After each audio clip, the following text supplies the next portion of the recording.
Hey, everybody, welcome back to another TTRP. That's the Transformers Talk Raw podcast on YouTube and Spotify.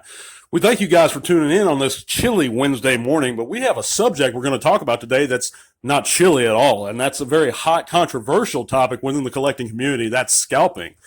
And with us today, we have a special guest, kind of our first guest on the podcast. This is Mr. Chris. We're going to omit his last name, his personal info, anything like that. And I don't encourage any of you guys to try, even attempt to harass this person in any way. We have a lot of respect for him as a man for coming on and speaking with us today. And we're just going to ask him a few questions, have a little conversation. But how are you doing today, Mr. Chris?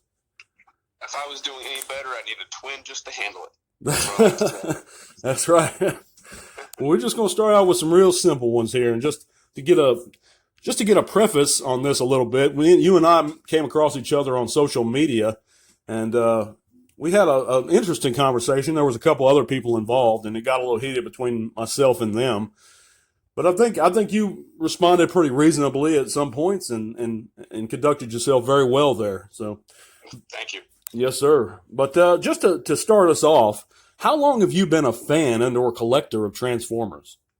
Oh my gosh, I'm an 80s kid, so I grew up with season 1 and GoBots and all that. So I've been watching started watching as a kid.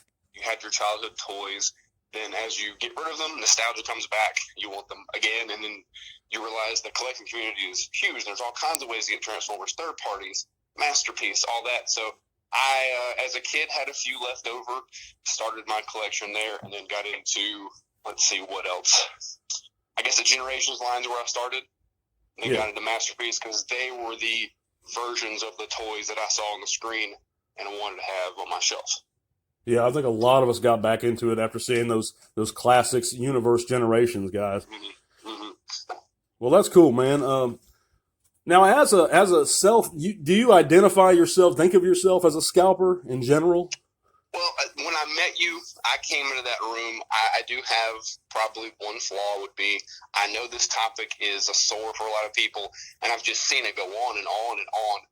I do come in hard sometimes, and I'm like, I'm a scalper, and people just go crazy because I know it gets attention. So I really jokingly said that, but I also know it's going to cause this conversation. So I jokingly say that because that's what the toy world wants to call it. So fine. I resell stuff, call me a scalper. Okay. So when did you begin doing that? And for initially, what reasons? I believe in our conversation when I first met you, I did say at some point, it started, I was a comic collector as well in the 90s. Wizard magazine was popular. And I believe Wizard had an offshoot of Toy Fair. I think they were connected, maybe not. But Toy Fair was one of my favorites because I was a toy collector. And they had a top 10 list of the most valuable or highest price, or however they worded that. So as I'm flipping through, I'm like, some of these toys I'm seeing in Toys R Us right across the street from this comic book store that I would buy this magazine, I can sell it for $30. I know it's $9.99. A lot of it was like Toy Biz X-Men. There's Wolverine right there. Okay, and I take it to school, and I have friends who'd give me $10 more than I paid for it. It's like I just made like $10 for that. So it's like, And I was kind of too young. Well, I wasn't too young to work, but my dad was a big influencer. Get a job, start making your own money, teaching me money and economics. So every week I'd go down to the comic book shop and get my little run. I'd pay for it myself, and they were like, "Well, congratulations, you're kind of becoming an adult now." So I just started with Toy Fair because they'd show me what people were buying, and I'd go find my friends, and they'd buy these things from me. Yeah. And also I saw the comic book shop doing it too. It's like, I know you guys got that toy that's on your back shelf over there at Toys R Us. Right. So they kind of influenced it too. I was modeling myself after them. Well, I remember Toy Fair, man. I remember that top 10 list too. You're talking about that was some good magazine. Stuff. Yeah, it was. Yeah. How do you internally though yourself justify the act of buying out stock? And I don't know if you specifically practice this, but justify the act of buying out stock and reselling that stock at an inflated price. Because, well, I mean, the textbook definition of the word scalping is reselling something for something that's not its normal value, I would imagine. Right.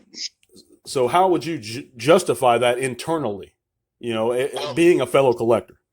Right. Well, I think think a lot of collectors are resellers in a sense on their own, because you get tired of something, you want to get rid of it. You're not going to you're not going to sell it for what you paid for it, because you'll check where the prices are.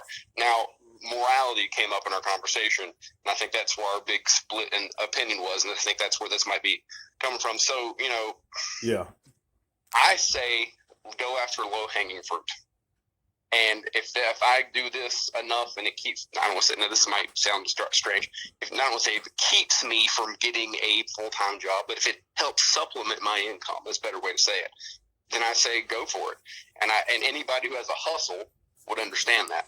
Mine happens to be, well, here's something on a shelf that's sitting in front of me, I know goes for $20, $30 more on eBay. I can just buy it and go sell it, and then have the day I want. I don't have to go spend time at a job that I don't want to be at. And now I'm a full-time reseller of all kinds of things.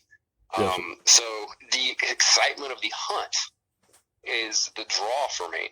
Now, like, morally wrong or not, that topic does come up in the toy market more than I see anywhere else. I'm not depriving anyone of something they need: food, water, air, electricity, things like that. Yes, so sir. I don't view it as something that is really important for survival. Right. Absolutely. Well, I'm gonna kind of let the viewers be the gauge, of what they want to, what the conclusions they want to come to on this. But so I'm not really going to get into morals with you here. That's a personal preference thing and a personal. Sure. But just a couple more questions, Mr. Chris. I'm not going to take up too much of your time. I know you're probably a busy guy. Would you feel comfortable if someone close to you who was unknowledgeable about our hobby fell victim to a fellow reseller who was driving those inflated prices up? Let's see. Well, here's two ways of thinking about that. I'd say, well, now you've learned your lesson. Research before you buy anything. We all have to be educational purchasers. I worked at Best Buy for a while, and part of their training in just the retail market is let the buyer be a knowledgeable buyer. Understand what they're buying first. So if somebody I know bought something and I say you could have got that for cheaper, well, that's a lesson for you. Do your research first. That's how, and I've ran into that. So there's all kinds of scams going these days. People calling from other countries trying to get older people's money. I see that. Oh, yeah. I had an aunt contact me saying, is this real? They want to buy something of mine that I'm asking. They wanted like $20 for. These people want to give me $60. Mm-hmm. Well, that's a scam. I'm always going to give you more than you're asking. Yeah, and I think that was one of my, I'm sorry to cut you off. I think that was one of my counter arguments, or one of my arguments was that it's pretty similar to the phone scam tech support guys. Yeah. But yeah, I see what you're saying, man. I see what you're saying there. And I those approach it very fairly. No one wants to get had, but once you've been had, you're knowledgeable forever. Yes, sir. Yes, sir. Well, do you feel that being both, whatever you are, whether that's a scalper or just an honest or a reseller, puts you at odds with the majority of the rest of the fandom? Does that matter to you? It does matter, but sit down and talk to me. Talk to some people who resell, and you can tell their spirits aren't in the best place. They are out for the dollar. Now, I want to make a profit because this is what I do for a living. It's how I pay my bills. But I also want to talk about what next masterpiece is coming out. So in other markets, so like the shoe market, the sneaker guys, they don't get upset at reselling. They just say, dang, I didn't get this pair of shoes. Who's selling it? In the card market, now I was trying to find Pokemon cards last year during COVID, and those people who were scalping those things, they were a working unit locally in my local Target. They were there 2 hours before the card stock lady was there, and I would like to buy some cards too, but I couldn't get them. But okay, no big deal. You guys figure it out. But I still had good conversations with people in line who were wanting to buy for their personal collection, but understanding that's the world we're in. I don't want to be angry at people. I don't want people to be angry at me because I still love these plastic pieces of junk. Yeah. So Yeah. It just depends on the person's perspective and how we're talking, where the conversation is going to go. And I don't want to make it worse for anybody, but I will say, hey, I can flip some things, or maybe you can too. I can teach you how to do it. So, and, it just depends on the perspective of the person coming to the conversation. Right, and I don't think anyone would even attempt to make the argument that there's anything wrong with making a reasonable profit for yourself. It's that creating that when someone buys up stock, they're creating that false sense of market value. Right, and I think that's the intention with scalpers in general. I'm not saying yourself but either way, I'm not going to rebuttal any of those your feelings or try to. Right now, I don't think this is the place for it. I want viewers to be the judge, like I said. But do you have anything that you'd like to plug or shout out, a channels page, anything like that? I do have a YouTube page.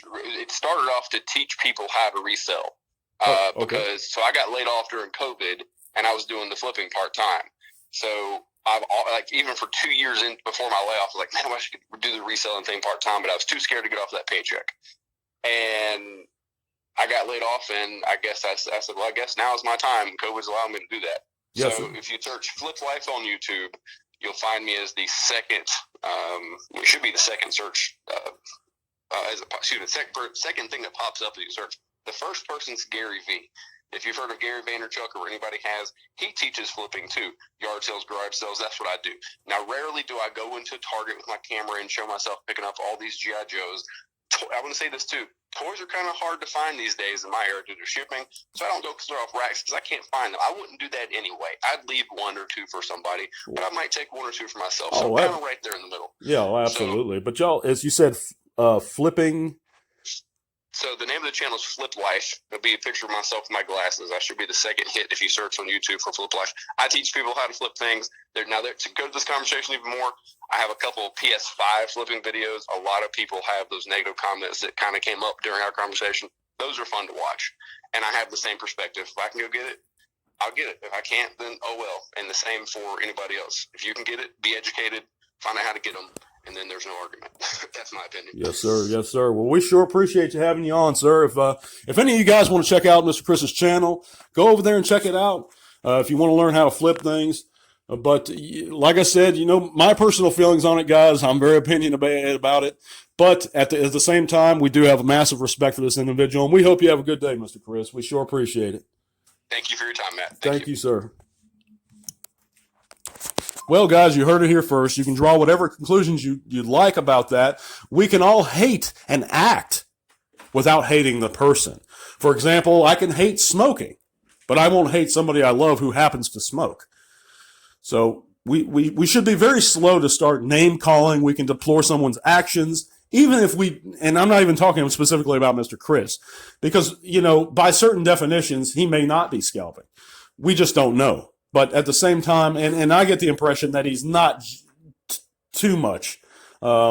He says himself that he's not clearing out stores. So make whatever opinions or draw whatever conclusions you want to, guys. But we certainly appreciate him coming on the show and do have respect for him as a man. But I thank you guys for listening. Tune in on Saturday for another random Saturday ramblings.